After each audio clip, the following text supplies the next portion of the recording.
Just recently, a legend for inside the music industry, Oyeka, when according by Informate, they thought say after she just performed for a birthday party, she just slumped, she cried. We also see a particular story online of a particular vlogger, Afro, where they talk Afro Baje, where they come outside talk, say he was okay. Say when he reach house, he decides he won't go play football. Now from playing football, now he just slump die. Now we say, okay, make we discuss them. Now on today's show, we're going to talk about hypertension. Now, according to report, they say hypertension don't account for 90 to 95% of some kind adult cases where we say they get. Where we say people will just slump, they will just spy. People don't link and say, now hypertension, now the cause them. Not true or not be true. We get a cardiac guest with join us inside the house. We get Dr. Ozumba Sisters, him a consultant family physician and a fellow of National Postgraduate Medical College of Nigeria, Faculty of Family Medicine, and also apart from that, him a Chemo, Society of Family Physicians of Nigeria. Good to have you in the house this morning. Thank you for being with us. Welcome, sir. Thank you so much. Welcome, doctor. I'm telling you, welcome, doctor. Now, we don't hear of cases of people, now, not just the old, even the young, they go just slum, they go pie. People don't link them to hypertension. What do you think about them? Well, I want to thank you for having me here. Okay. The first thing is that a lot of people just don't know about their blood pressure because they just believe that I know they think plenty now, I know they take anything to heart. So waiting concern me and hypertension.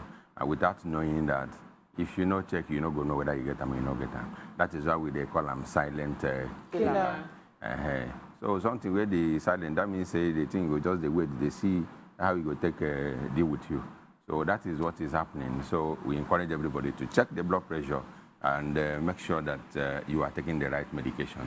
Some people, when we ask them, if they get, you be hypertensive, you say, no, I don't get hypertension. Yeah, but you get one time where they tell me, say, my BP, they're high. As if, say, high blood pressure different from hypertension. That shows ignorance. And apart from ignorance, some people just be like, say, waiting person, no, the killer. And it's just a wonder. It's just like, say, person, they hide behind one finger. I know, say, one finger, no fee cover you very well. So it is important that we check our blood pressure. It is a silent killer indeed. Wow. So just to be clear, just make we day very, very clear. For every time where we hear, say, person slump, especially young person, categorically, if you talk and say, nah, hypertension, nah, cause that one, or you get other things where you make person where they perform, they doing normal things, just fall, slump, either for bathroom, because you don't hear say they happen for bathroom, say, you just fall, slump, die. Or you won't stand up from bed in the early in the morning, just slump, die. Now, hypertension all the time, when that kind of thing happens. The way I go and take answer with you talk now be, one more the answer in here, that means say, waiting to accuse the lion of doing. He will tell you, not all of them will do, now some of them will do, not all of them, but even though you do some. So not be hypertension, they kill everybody with that like that. There are certain things that can happen. If somebody's heart is not working well, something we call arrhythmias, you know, the way they beat, not be the way they beat, they meet some you know, just like on jaga kind of beating. So that one can show what we call embolus. Embolus means that there are certain things where no supposed they inside the blood, where they're there. So the thing will now carry them. If you now get to the lung, you have pulmonary embolism. Get to the brain, you may, depending on how bad it is, it may be stroke. You now get to the heart, you may get heart attack. So a lot of things can happen. Not be saying hypertension alone. Now they kill everybody, we just die suddenly. That is why when people die like that, the ideal thing to do is to do what we call biopsy. That biopsy, you find out waiting kill them. So that you go, not, even though you don't go feel the person who don't die, but if you help the people where they their family. So that if there is a shared risk factor, all of them will get, you go just make sure, say that other people do something to prevent themselves from dying suddenly. So before, when would they hear of hypertension, cardiac arrest, now old people, now would they know? But these days, young people, they actually get this cardiac. Is there any age where they're too young, where go feel say, okay, this person died too young because of this cardiac arrest? And I also want to ask, any difference there between cardiac arrest and heart attack? Well, yes. The way I will answer this question is, let me remember the first one you asked. Whether what age is too young? Yeah. The way we are seeing things now, no age is too young and no age is too distant now. Because Formerly, when our traditional way of living is different from what is happening now, what we call westernization of lifestyle, is just thinking that we are now sophisticated, we are now more like Oyibo, we are doing the things they do. So the diseases that that go with all those lifestyles, we have already imported them. Sure. And meanwhile, we don't get the money to treat them and then save the treatment. So we have actually, bought what we cannot pay for.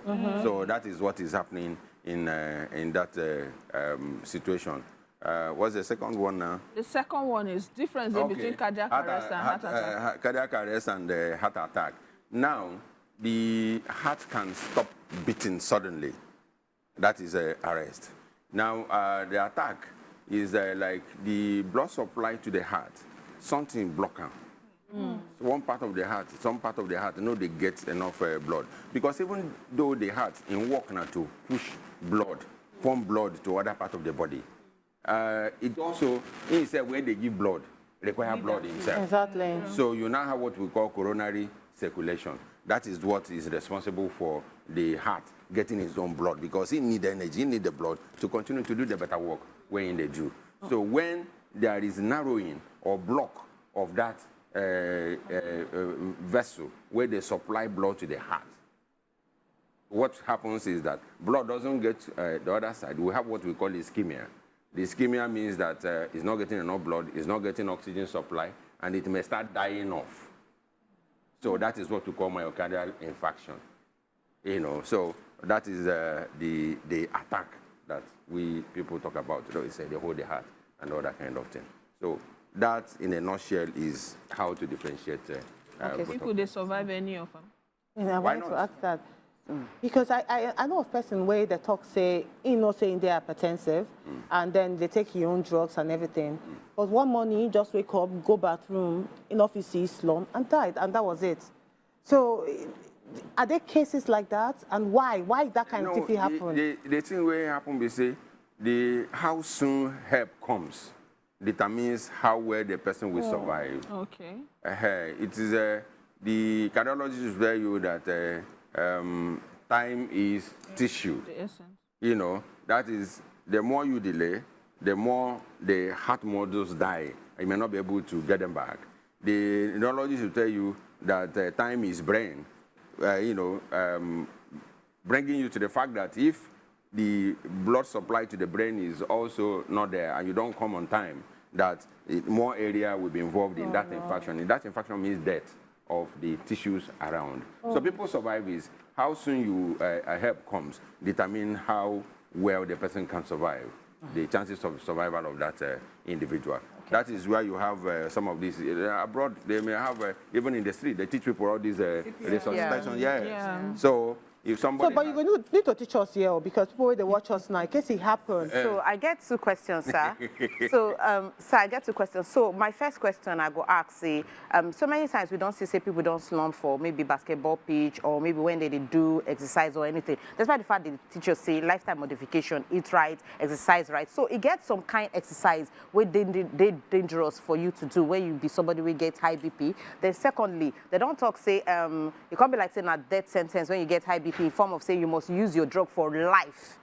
But I hear some kind of where they talk say if you boil plantain leaf, dry plantain leaf, if you boil dry banana leaf, you drink them. If you take garlic seed, you drink them. You don't need to drink the blood, the hypertensive medicine. So instead of, because we know say as we drink the medicine, our liver if it affect our liver one way or the other. Not be so that doctor. So I want to know if any truly say now forever you go need to drink that medicine or it gets remedy. So those are my two questions. Well, the first thing you ask yourself exercise. is that for the exercise, it is expected that before you engage in some vigorous exercises, you must do a health check to know the one that you can do and the ones you cannot do.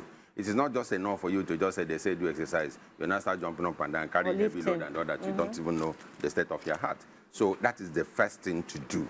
It doesn't mean that if you have hypertension, you cannot do exercise. No, because exercise is one of the lifestyle modifications that you need to do for your BP to even to come down. There are people that will tell you that in the morning when they do the exercise, check their BP after the thing comes down. So it is necessary that you must continue a lifestyle modification. Yes, you know, there. But before you engage in vigorous exercises, you need to see your doctor, who will now certify you fit for the exercises you are engaging in. Now, coming to the issue of medication. When you say life, no. Dry plantain leaf. No. That is another thing. When you say that death sentence, it is not. It is not a death sentence at all. So it doesn't affect our liver? Hold on. The hypertension affects almost every part. It can affect the brain, it can affect the heart, it can affect the kidneys, and all that kind of thing. But it is the untreated hypertension that you are much more worried about. Because you don't even know that you have it. If you don't know, what you don't know, it can kill person. If you don't know some robbers, they wait. And you enter there, you don't go kill you. It go kill you. So that's the same thing with hypertension. So you need to check and make sure you are taking your medications regularly. If you ask, somebody will tell me, does it mean that I will be taking this in for life? My response is that, do you eat every day? The answer is yes. So why are you eating? Because you need energy to survive. Now, why are you telling me now that you cannot take your medication, that you need to survive every day? And now look, is that so? Yes, so you need it. That is one. And you can't say because I ate yesterday, I won't eat today. So you need this medicine to survive. The same way you are eating your food. Now, there is variation in blood pressure that your body has been structured by God to control and keep it to a particular, that it doesn't go too high or doesn't go too low.